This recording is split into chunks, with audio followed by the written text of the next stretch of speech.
on a Thursday. And why wait when we have a guest waiting on the line? Let's go right to our guest line and bring in our guy, Don McPherson. Don and I will be out at Myers Creek. We will be in the Inner Harbor. We will be at the tap room coming up post-game on Saturday. Donnie, great to have you as always. All right, you've had we kind of digested the game in real time together on Saturday. Now that you've had a few days since, what are your main takeaways looking back at what we saw in game one of the Fran Brown era?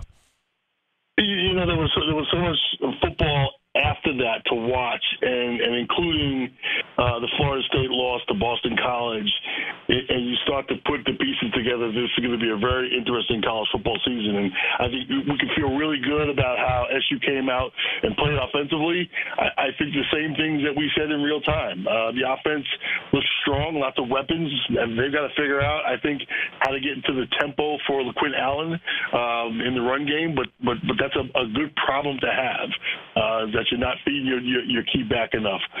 But the key, and I think this is going to be a big issue, big takeaway from last week, and a big challenge going forward, is stopping the run.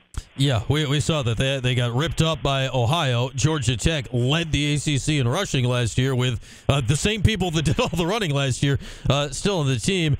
And then we add in the absence of Marlo Wax. We just played a little sound from Fran earlier talking about that, saying, yeah, this is not a one-person job to replace Marlo. How do you handle this when you look at literally a new linebacker? Somebody's got to be the communicator. How does the defense solve that hole here this week?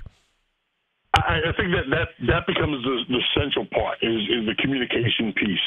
Marlo Wax, not just as the veteran captain, the guy coming back, all the things that he stands for, the transition to a new coaching staff.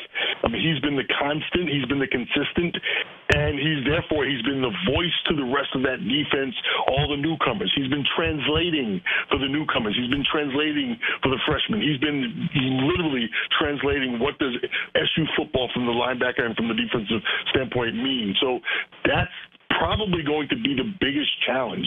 Physically, there's going to be a talented guy who can shoot the gap. There's going to be a talented guy who can drop into coverage.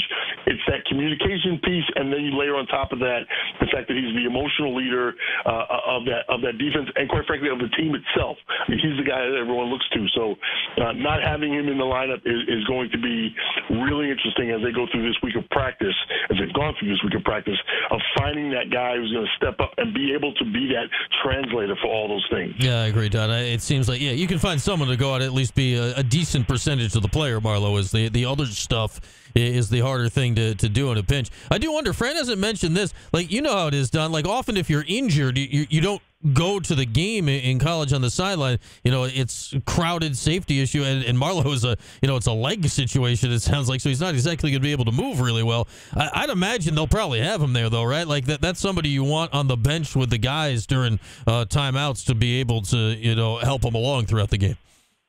You bring up a good point about the fact that it's his ankle and it's lower extremity injury, so he's not going to be able to get out of the way. So something comes, a play comes to the sideline. You want him there, but the other thing is during the week of practice, his time is better spent in the training room getting treatment than on the practice field. And so his time is better spent in meetings, so he can contribute in meetings and be that translator that I mentioned a moment ago. But then, when everybody else is doing physical stuff, his physical stuff needs to be in the training room. So he's going to be absent in many ways, and I don't know that it makes complete sense to have him inside the box, even on the sideline, even outside the box during the game, because you don't want to put him at further risk of not being able to get out of the way, especially right now when the ankle's so tender.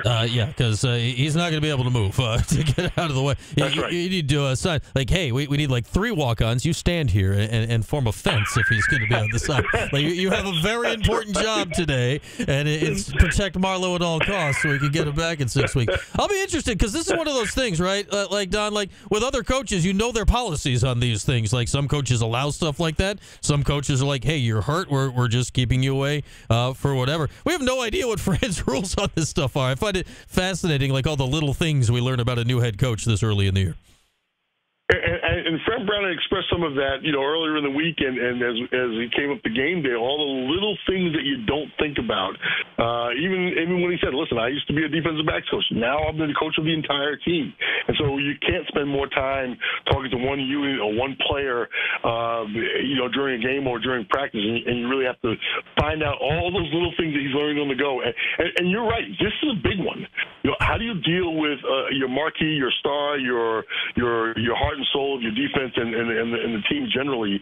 How do you deal with that guy having to sit, and how do you anoint someone to sort of step into those shoes? So, Fred, this is another big one that he's going to have to contend with. And certainly something I'm sure he did not want to deal with here in week 2 of the season, right, if at all, this year. As we got Don McPherson with us. Don, of course, will be with me post-game this week out at Myers Creek in the Inner Harbor. What did you make of Kyle McCord's game? I mean, it was, I don't want to say it was a tale of two halves. It was a tale of one possession and then, like, the rest of the game, right? Like, he shook off that first drive as fast as you could imagine.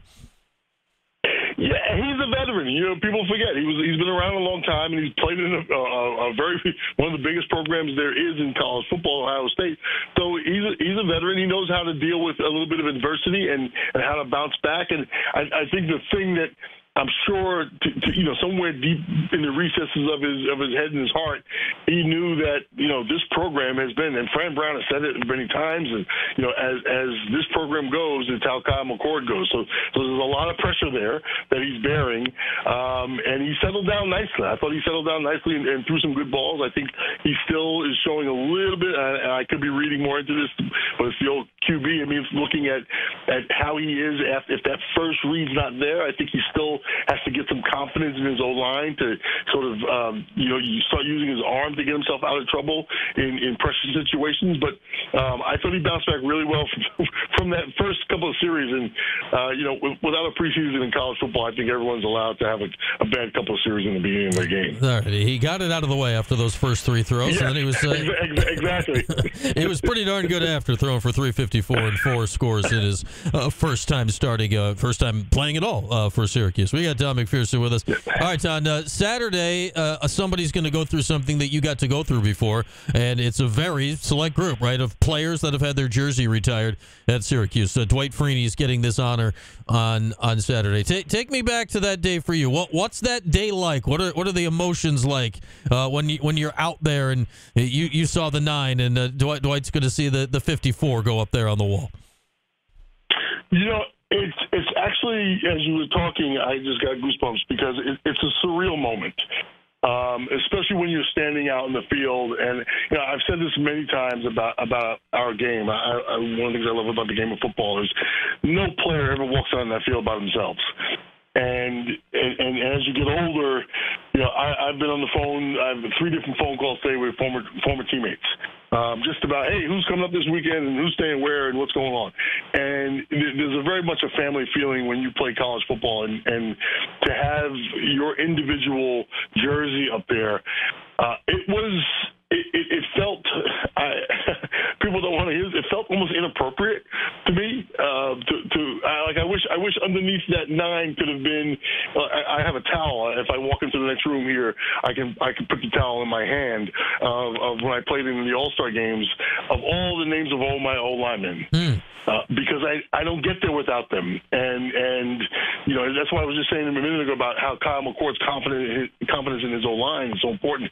So Dwight FRE is going to be standing there tomorrow on Saturday, and he's going to have the ghosts and the spirit of all the guys he played with around him. He's going to have the ghost of the DBs who get wide receivers occupied so he can get to the quarterback. I mean, he's going to have all those things in his head of being on the dome floor. Now, he was here a couple of years ago for the Hall of Fame, and I had a similar experience, the Hall of Fame, and then a couple of years later the jersey, and you go out there and you really want your guys with you because you know that you didn't get there without them. So it's humbling. And to see that your name and number go up into the rafters, as we say, even though there's no rafters anymore, it really is quite humbling, and it feels as a team guy, it feels inappropriate. It feels like I need all those other numbers next to me. Dwight also tucked that gold jacket in the middle too when we got the NFL Hall of Fame in there. Like, he's not been playing around with the honors here the last few years. Exactly. Yeah, but we don't care about that stuff. We only care about the stuff he did in Orange. Yeah, he maybe needs a towel just with a list of all the guys he sacked. Like, you can have Mike Vick on there and Tom Brady on there. He's got, and that's just college. I imagine he probably got both of the pros as well. But he's got a pretty good list. I find this interesting too, Don, because you look at all the numbers and the names up there. Like, you're up there. It goes back. The 44's up there. We know everybody that represents. You go back even further. Going back, there's Larry Zonka, and then Dwight will be. I guess Dwight will be the most recent guy right now. How does that bind you guys through the ages? Because you didn't play with Dwight. You're 20 some odd years older with him. But how does an honor like this tie you guys through the ages here? It ties you into the pride of the Orange, into the pride of the alma mater, to knowing that all of us stepped in and through. Maybe not so. Some of the old buildings don't exist, and one of the things that kind of bothers me a little bit about college football, and I'm gonna editorialize my answer to you here for a second, is that.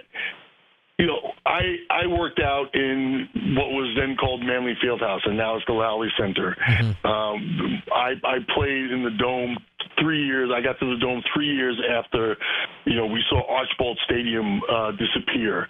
And there's one thing about athletics in higher ed is if you went to Newhouse years ago, it's still Newhouse. They're not going to rename Newhouse. They're not going to rename, Whitman. They're not going to rename some of the buildings on campus, Krause, and Carnegie. They're not going to rename those buildings, but they'll rename athletics. Mm-hmm.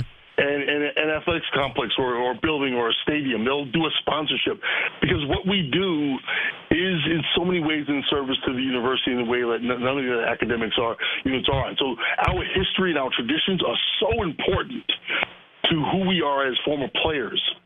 And so when you see your name up there and you see Zonka, you know that Zonka played in Archbold. We know the guys who played, the 44s, all of them playing for Ben, and there's that link to that history. And so those numbers going up in the rafters and seeing the generations of that's what binds us, and that's the piece that's consistent throughout the years while the business has changed and no one Zonka could not imagine, and John Mackey who fought for free agencies in the NFL could not imagine transfer portal and NIL in college. And so you see the history of our game through those names that represented an era, and that's where our consistency is in a very different way that we contribute to the community that is Syracuse University. Yeah, it's always fun too with these events. You get it back, you think about the history and all the games of the moment. We got to get Marvin Graves up there to kind of complete the Utah McNabb era to get all the three quarterbacks up there, right? Yeah, absolutely. I said this a couple of weeks ago, a post about Marvin Graves. He's the best pure passer we ever had this year, I think. He's fantastic. I say this. I don't quite remember. This will make us sound slightly different in age here, Don. I don't quite remember your career. I start remembering Marvin's, and it's like, man. But all three of you guys were fantastic. To each his own in that era. All right, Don. Before we let you go, we got a game here coming up against Georgia Tech on Saturday. Noon kick inside the Dome. We've heard Brent Key all week. I don't know how many times he said the word physical. Fran Brown, physical. They're all telling us, I guess, what's going to happen on Saturday. Do you think the physicality decides this game, or do you think it's something else? I think it's going to be the physicality. I think the physicality is a mental thing that this team needs to wake up to very quickly. And I was sharing with a friend of mine who didn't see the game. I said they weren't physical. They didn't come out and play hard and tough the way Fran Brown has been saying that he's coaching them to play. And Fran Brown even said that. Remember your coaching. Remember your training. I think you're going to see a team that's going to come out and be physical. I hope it's smart physical. The scary thing about that is that you start to get some undisciplined mistakes when guys are trying to be too much. And I tell you, the other part about physical is they got to be smart, because Haynes King is an excellent quarterback to exploit where Syracuse's defense is right now. Mm-hmm. He's a quarterback. He's the second leading rusher. He's 77% completion and pass completion, and he's the second leading rusher on that team that's doing a pretty good job of running the football. He's going to be the key. Yes, they have to be physical, but they have to be smart in how they pursue Haynes King, because he can hurt them in his ability to not just to scramble, but to get vertical and get yards, yards past the line of scrimmage. Yeah, he's very good at doing the opposite of what you're trying to stop. He'll get you over the top if you're in a run situation, and if not, he can run on you. He's really good. Their sideline analyst was on Orange Nation earlier, Don, and he gave like a bunch of stats about dual threat quarterbacks last year. There was like the only two guys in the country that met a bunch of thresholds were Jaden Daniels, who won the Heisman, and Haynes King. Like those were the only two that fit in these rushing passing categories last year. That's right, and he's elusively, deceptively fast. He's very elusive, and the other thing I just noticed watching him play, he's smart in when he picks and chooses when to go, when to take off. And I think that's the really big key that the defense is going to have to be really disciplined. And this is a part of missing Marlo Wax and getting guys in the right position on defense, because you want to make sure you can contain him, give him a lot to look at. But when he starts to get improvised, you want guys to be in position, because he's really, really smart in how he picks and chooses his spots. That is a fact. That is a fact. I think we're going to get a good one on Saturday. Looking forward to it, Donnie. All right, I'll see you post-game. We'll be out at Myers Creek. Looking forward to chatting